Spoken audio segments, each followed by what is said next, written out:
Welcome back to All This Math. This is Professor Parker, and we're about to solve an equation that involves using the distributive property. It involves using the distributive property. I mean, it could involve using the distributive property. It don't have to, but it could. As a matter of fact, you know what we should do?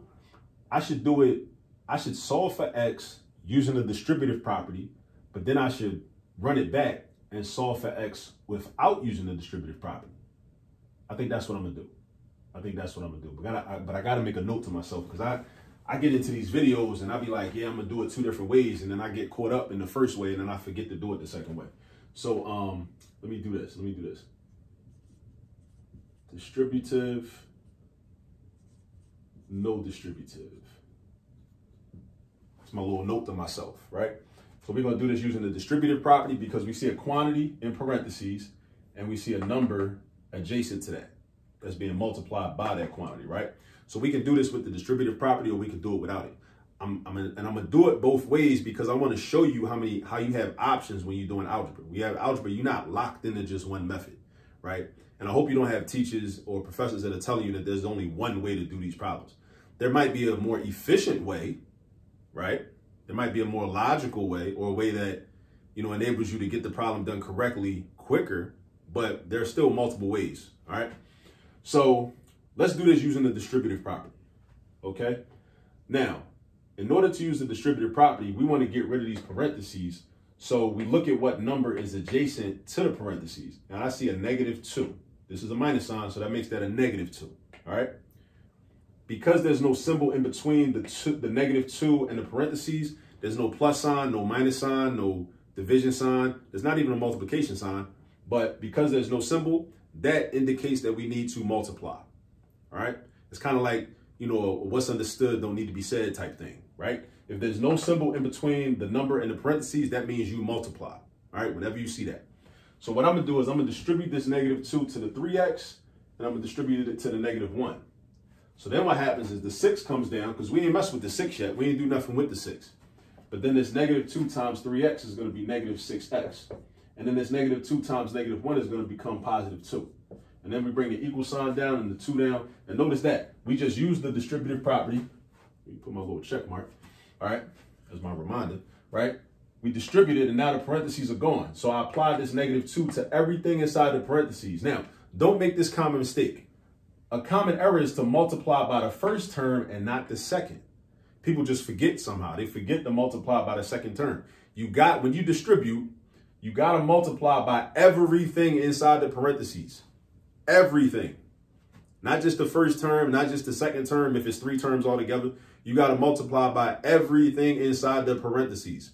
Remember these words coming out my mouth. Multiply by everything inside the parentheses. That -1, do not neglect to multiply by that -1. All right, because if you do, you're going to get the wrong answer. And that's a very common error. All right, so now we can combine like terms. I mean, there's a couple things we could do, but I'm going to combine like terms. So this 6 and this 2, we're going to combine those, put those together. So now I got -6x plus 8 is equal to 2. -6x plus 8 is equal to 2.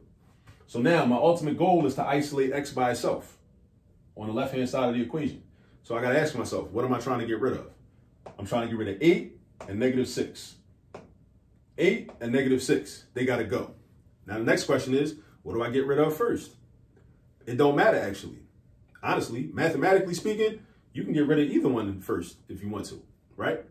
But what I like to do is I like to get rid of the constant that's by itself, because that tends to make the math easier. When you start getting rid of coefficients first, a lot of times, like, yeah, in this problem, that's going to make things messy. And I like to minimize mess. I don't like a whole lot of mess when I'm solving equations. I like for things to be nice and neat and cut dry, right? That's how I like things. That's just me, right? So I'm going to get rid of this 8 first. So I get rid of the 8 by doing the inverse operation from adding 8. Adding 8 is addition. The inverse of that is subtraction. So I'm going to subtract 8 from 8.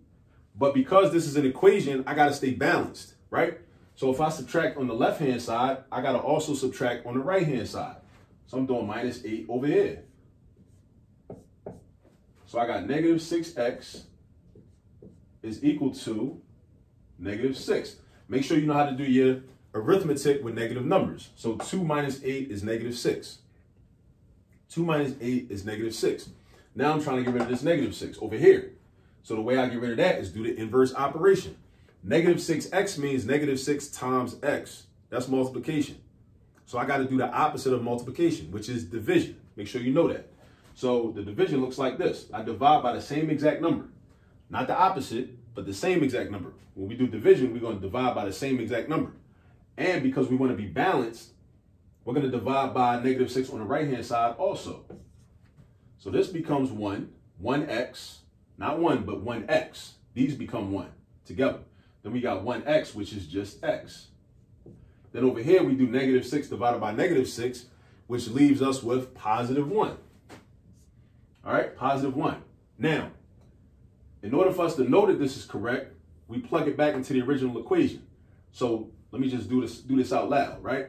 So 3 times 1 is 3, and then 3 minus 1 is 2. Negative 2 times 2. Now, we got to follow order of operations. So understand what the order of operations is and follow that. We're not doing 6 minus 2 first. We're not subtracting before we multiply by what was in the parentheses. We're not doing that. We ain't doing that. All right. So negative 2 times 2 is negative 4, right? So we have a negative 4 and we have a 6. So 6 and a negative 4 next to it means 6 minus 4. And 6 minus 4 is 2. So that's how I know this is correct. All right. Now, I told you at the beginning, deal's a deal. I told you I was going to do it 2 different ways. I was going to do it again without using the distributive property. So what I'm going to do is I'm going to write it over right here. 6 minus 2 times the quantity 3x minus 1 equals 2. All right. So without the distributive property, watch this. First, I'm going to get rid of this 6 because I can do that. I'm going to get rid of this 6. I'm going to subtract 6 on the left and I'm going to subtract 6 on the right. 6 minus 6 is 0. Now I got negative 2 times the quantity 3x minus 1 is equal to negative 4. So notice I subtract the 6 on the left to get rid of it because basically what I'm trying to do is in order to avoid using the distributive property, I'm trying to isolate this expression that's got the x in it. So I got to get rid of this 6 and I got to get rid of this negative 2. I got to get rid of this 6 and I got to get rid of this negative 2. So I subtract 6 over here, right? So that's going. The negative 2 comes down. The quantity 3x minus 1 is right here.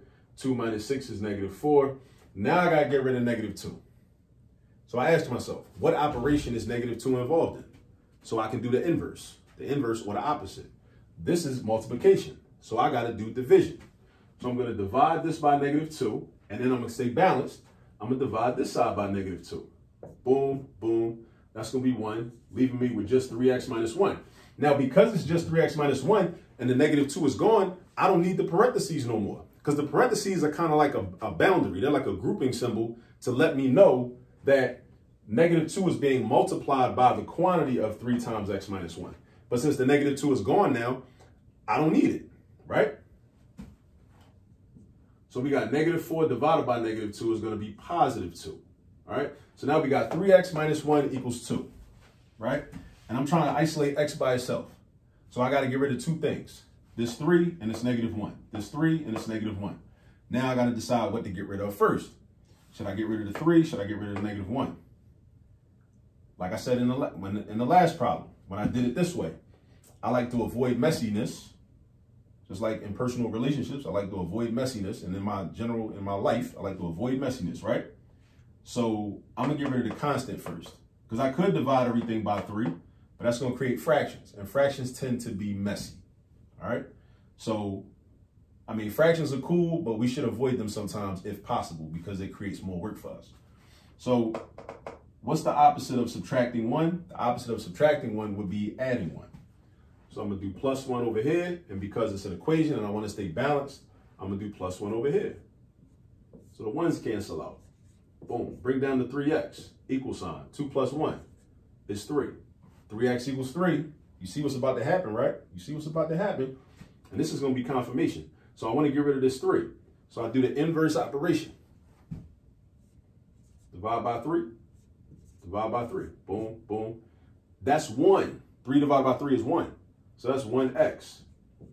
3 divided by 3 is just 1. So again, we did it a totally different way. And we got the same answer.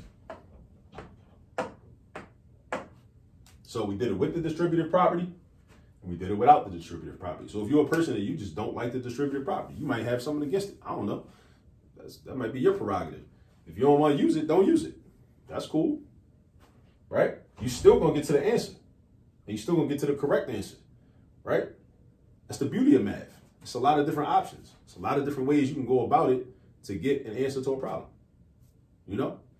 So I showed you how to do this type of problem that involves a quantity, right? Where you could use the distributive property, but you don't have to use the distributive property, right? I showed you how to do it both ways, right? So whenever you encounter a problem that looks like this with parentheses and a quantity, you know what to do, all right? Now, I've shown you how to do it. This is just a guide. Now, for you to really learn it, you got to go practice. So ask your teacher, ask your professor, or whoever for some practice problems, some homework problems, or redo some homework problems, or try to redo some homework problems, right? Or just go online and do an online search for problems that look like this, solving multi-step equations with parentheses. You can just type that in, and I'm sure you'll find worksheets with problems that look just like this. And go get some practice. You got to practice. Math is not a spectator sport. You learn by doing. You learn math by practicing math. That's how you really learn math. I showed you how to do it. Now you got to take this and step by step, you got to, commit it to memory and develop your own mathematical muscle memory. All right. So you go get some practice, and I'll catch up with you in the next video. Peace.